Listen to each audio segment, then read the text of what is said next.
Okay, great. So we have a pretty good spread. A lot of people are on A, the point about local effects. That's something we've emphasized in the discussion of regression discontinuity, and it's certainly an issue. Some have said there's too few observations near the threshold. Others that there might be manipulation, although fewer here. I'm most interested because these are a little bit newer. Maybe someone articulating if they have a view of D, why this secondary school exam is too narrow to be of much interest. And then if there's someone who has an alternative limitation, maybe if there's two hands, one on D, one on E. Yeah.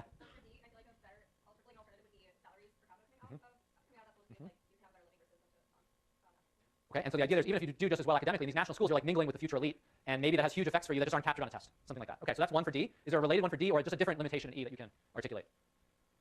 Yeah. Well, I was thinking the same thing for D, in that you were talking about a lot of things that Yeah. Yep. Okay. Great. Just I'm kind of reiterating these points, and I'm going to follow up on what you guys are saying. There's no doubt the test score threshold is way in the right tail, so there is some local treatment effect limitation here. And this is, again, true of a lot of our methods. We're estimating an effect in a particular population. We can't get around that. With an experiment, it's the population that we're randomizing among. With a regression discontinuity, it's the people near the cutoff, et cetera. So that's a limitation. And maybe attending a better quality school would have a bigger impact, lower down the distribution. That said, and I haven't dwelled on it here just because of time, but look at the paper. They actually are able to get at this to some extent. Remember, the different districts have different thresholds. So some kids with a score of 350 ended up in the best national schools. Some kids with a score of 450 ended up in the best national schools. And they don't find evidence that the kids that start up higher or lower have bigger gains. So they actually do have multiple thresholds in some sense for the different districts, and they don't find much of an effect. So maybe the local nature of the regression discontinuity isn't as big a problem here as we might have thought. Maybe it is, maybe it's not, but they don't find strong evidence for it. The second one, which is very important, is this notion that maybe the test score is just too narrow. I think this is another important limitation. Hanging out with this diverse, strong, elite group of peers from around the country is really interesting. So for instance, we're going back to provincial versus national schools. Even if I go to provincial school, I'm still in my home region, still hanging out with people from my home region. Maybe having some classmates who are like really strong students from elite families in Nairobi is like really important for me if I want to get a job after graduation, or if I want to start a business, or basically just want to be connected in Kenya. Connections matter everywhere. They matter a lot in Kenya. Being in a national school means I have friends who grew up in Mombasa, Kenya, Mombasa, Nairobi, Kisumu, Eldoret, all the big cities. You don't have that network if you went to your provincial school. So that is pretty interesting, and that could be a reason why we might want to collect future data on this sample, though I think it would be very difficult to do so. Any other issues or limitations you guys can think of? Any last words on this paper? Yeah. This is somewhat related to the national school effect. Is it fairly cemented that you have to go to national school if you want to run for office credibly, or is there actually a possibility that you can still make it up there without connections? People.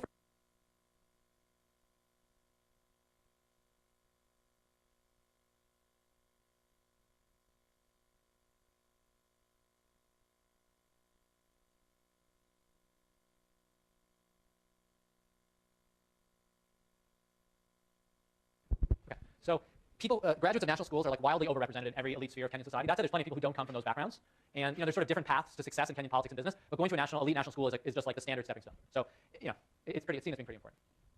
Okay, so I want to move on to another issue beyond test scores, and this is an issue that is extremely important and sort of ties into the second half of the course. The next 20 minutes are sort of tie into this sort of political economy set of themes. We're going to talk about politics and history institutions in the second half of the course. And we're going to ask the following question: does schooling do more than just improve test scores? Now we're kind of interested in these broader impacts of schooling, and in particular, what does schooling do for females in Kenya? Does it affect their autonomy? Does it empower them? That's a very important political issue and social issue in Kenya. And more broadly, what does it do to the democratization of society? In terms of the link between education and democracy, there have been many theorists in many fields for a long time claiming education is critical for having a successful democracy, that you can't have a successful democracy unless people are educated enough to read newspapers and debate ideas. So maybe education is the cornerstone. Many have said, well, maybe the recent Arab Spring uprisings just never would have happened if you didn't have this mass of young, educated people in the Middle East who were willing to, able to organize. Maybe without being very educated, they wouldn't have been able to organize as effectively as they did using new technological tools. And the issue of how changes in education affect society are critical in sub-Saharan Africa. In the first week, we show these big increases in schooling over time, and Kenya is one of the starkest examples. If you look at adults, in 1970, fewer than a third were literate, and now it's at least 87%. That's a few years old. So let's say it went from 30% to 90% over the span of a few decades. Just huge changes in literacy and education. So the question is, when you have these big expansions in skill and education, what happens? So there's very interesting and diverse theory out there about how education might transform society. I'm going to put up 3 schools of thought on the slide right now. The first is what's called the modernization view, which is kind of a vague catch-all view that education just leads to basically more and more liberal, progressive, egalitarian, scientific, rational attitudes in all realms of life, and that we would sort of see education then changing society in some predictable ways. So this was a view that was very popular in the 60s and 70s. It's a little bit discredited now because it's very simplistic, but the idea is as people get more educated, they're going to be more pro-democratic. They're not going to care as much about ethnic divisions, gender divisions, class divisions, religious divisions, and they're just going to be very egalitarian and progressive. That's the idea, including towards gender issues. So that's the first theory. There's another view of education that's not mutually exclusive with the first. There could be elements of all these things at play, which says, don't think of education as sort of opening people's minds necessarily. Think of the structure of school systems as imposing new forms of authority on people. So education is just a system that the political elite, the ruling elite use to structure people's thinking, and that could be used for different purposes. So one purpose could be we want to teach people to obey authority. From the first day in kindergarten, we're going to make them say the national anthem and recite the Pledge of Allegiance and bow to the flag and whatever people do in countries around the world. Right? We're going to give them reverence, almost religious-like reverence for state institutions, so that they want to preserve those institutions. That can be a wonderful thing. You don't necessarily want uprisings, rebellions, and revolutions every 5 years in your country. That would be really destabilizing. Having people have some respect for their institutions could lead to stability and growth and progress and all the good things we want. The flip side of that is all that respect for existing institutions can be used for oppression. It could be used to elevate one group over others in society. It could be used to solidify the position of an elite that would be challenged otherwise. So this is very debated, and there's very strong sort of left-right political divides about what education is used for, but this is a view that's been articulated by sociologists and political scientists and economists and historians for a long time. Education has a nation-building, civic-building purpose that could be used in various ways. That's the second view. And then a third set of literature focuses particularly on gender issues and says there's something uniquely important about education for female empowerment. That basically without education, women in societies where women traditionally have been oppressed and haven't had equal rights, they'll never be able to access rights, they'll never be able to sort of reach their full potential if they can't read, if they can't access new information. Basically, education will give women in these settings the information and the opportunities and maybe the labor market opportunities they need for equality. So these are just three of many views of what education does. Any thoughts or reactions on these? Yeah, Martin?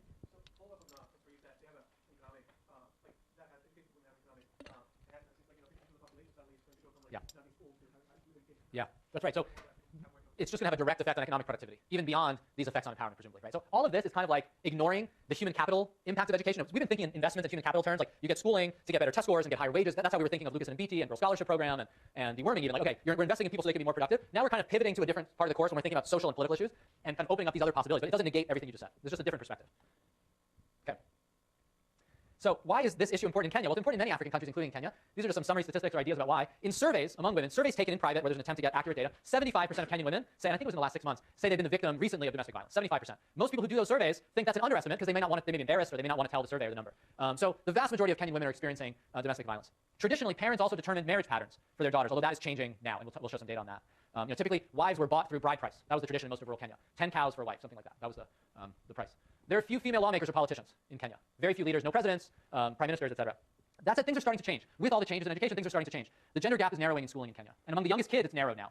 Kenyan girls and boys both go to primary school in equal numbers, almost now. That's changing. B, more and more women are choosing their own partner. That's a big change. And another thing that's changing is actually in the recent constitution, now there are female representatives in parliament. There's reserved seats in parliament for females. That's very common in many countries. Many countries effectively have a quota for females in parliament. There's a few dozen countries around the world that do that. So that's another way to basically force through more representation for women in politics. So things are changing.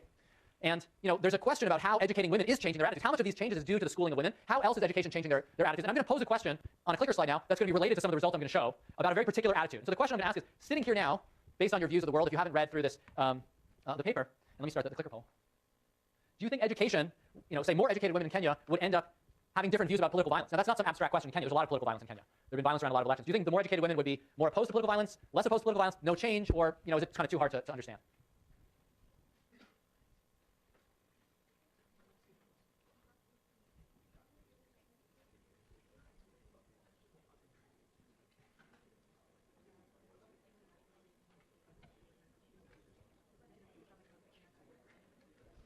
Okay, so pretty strong support for less support for political violence. So this ties into kind of a modernization view, your guys' attitude, that there is going to be this sort of move away from violence towards more democratic attitudes, egalitarian, progressive attitudes with more education. So you guys may be surprised with some of the results. That's why I asked the clicker question. Okay, so what do we study here? And we'll continue for the next 5 minutes, 6 minutes now, and then continue next time. We're going to take advantage of the Girls Scholarship Program. So I kind of alluded to this already. Remember, the Girls Scholarship Program schools in Busia gave these girls incentives to study, and also gave some of them scholarships to go on for secondary schools. So we're going to kind of bundle those two interventions, just compare girls' scholarship treatment and control, and say what happens to these girls 5 years later. What happens to their schooling, but also what happens to their social attitudes and political attitudes. That's kind of the focus of the paper. So the first thing we find is when we go back 5 years later, the girls in the treatment schools are still scoring better on their test scores. These are the Busia girls. We just didn't even follow up the Testo sample because of all the trouble we had there. Test scores are better by about 0.2 standard deviation units, and they had initially been like 0.25. We were pretty struck by this. So 5 years later, there was a persistent gain in their performance. These are like literacy tests, numeracy, like math tests. So they're doing better. They're doing better on their tests. They're also much more likely to have attended secondary school. So the treatment school girls have a different educational profile than the control school girls. They do better on tests, they go to secondary school, and regardless of going to one of these elite national schools or not, secondary schools are much more cosmopolitan places than the village primary school. They draw people from multiple areas, there's some more diversity, so they are a kind of, I think many people who study education in Kenya think of that as being that's a pretty mind-opening experience, potentially, going to a secondary school. Okay, so, and together with what we found earlier, it wasn't just the girls at the top who benefited, but girls sort of throughout the distribution showed these persistent test score gains. So even the kind of average girls or girls slightly below average still had test score gains. So basically 5 years later, they have more skill. They're getting more schooling, they're doing better on their tests. You could say in some fundamental way they have more education, the treatment school girls. Now we want to take that gain and see what it translates into. Yeah. I think this would be considered a moderate gain. This isn't a huge gain. This isn't like 0.5 or 0.4 standard deviation. I think 0.2 is what you see a lot of educational interventions finding. They say, look, this is a meaningful gain, but not a large gain. 0.1 is considered small. 0.2 is twice as large. Yeah. So this is how researchers view it. That anything below 0.2 or 0.15, I think, is starting to be considered small. No one would consider this huge for sure. I think in some ways it's almost more striking. I'm going to show you some kind of moderate changes in political and social attitudes, even with this kind of moderate change in education. I think so. In some sense, it makes the study even more interesting that even a kind of not huge effect on education is translating into some noticeable changes in attitudes. So I think you're raising a totally valid point. This is not a huge effect, but it kind of almost helps the study in some way because it makes it more interesting. You find that gain with a small or moderate education gain. Okay. So what do we find? Treatment school girls are more likely to choose their own spouse. Parents are less likely to choose a spouse. It's borderline significant. That's a pretty important measure of empowerment. Domestic violence, another outcome. Here we did not ask questions. We did not say, have you yourself been the victim of domestic violence? Partially because of the field logistics around asking that question. It's a very sensitive question. We've asked that in some subsequent surveys, but we ask it in a very private, confidential way to make sure people answer and feel comfortable answering that question, and we didn't in this survey. But what we did ask is people's attitudes about domestic violence. One of the things that's staggering is that a lot of women in these surveys, again, trying to make them as private as we could in a field setting, a lot of women in these surveys actually said, domestic violence is actually okay if I, burn the food. Or it is okay if I go out without telling my husband. But it's not okay if I do this other thing. But there's just like, in the surveys, kind of mind-blowing and incredible nuance about what is justifiable and non-justifiable domestic violence. But you find a lot of women just saying, in certain cases, domestic violence is justified. It's okay if my husband hits me if I do this, basically. So it isn't like there's zero variation. It isn't like all the women say, no, this is not justifiable, where the treatment would have no effect, right? I mean, if it's already zero for everybody, you won't see an effect. It's starting for there being, a good chunk of the women saying it's sort of justifiable, and we find big reductions in the treatment group. So the women with more education are much more likely to oppose the statement saying domestic violence is okay.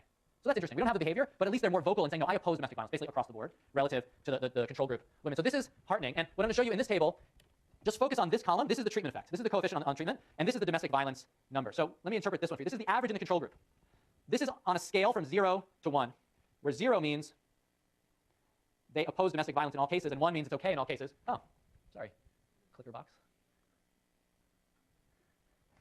So the average is like 0.25. So on this scale, in the control group, there's some acceptance of domestic violence, but that falls by, and you can see the 0.068 in the treatment group, and that's very statistically significant. So that's interesting. Women's just ability to voice opposition to to basically being oppressed, beaten, et cetera, is rising. The other thing that comes through, and I just have one minute left and I'll continue next time, is the GSP treatment group, these girls who have more education, are much more skeptical and dissatisfied no matter how we can measure it. If we ask them about the government of Kenya, they're much more critical of the government of Kenya. If we ask them about the Kenyan economy being fair or being good, they're much more critical of it. It's very interesting. So they tend to read newspapers much more than the control group. They have a favorite newspaper. They can name newspapers that are their favorite newspaper. They're much more likely to read one particular newspaper, which is sort of the elite newspaper in Nairobi, the Daily Nation. And when we ask them objective questions about being able to name cabinet officials, political leaders, they're much more able to answer those questions. The education in school made them much more informed about politics and civic life. So let me pause there and we'll continue on Thursday. We'll wrap this up.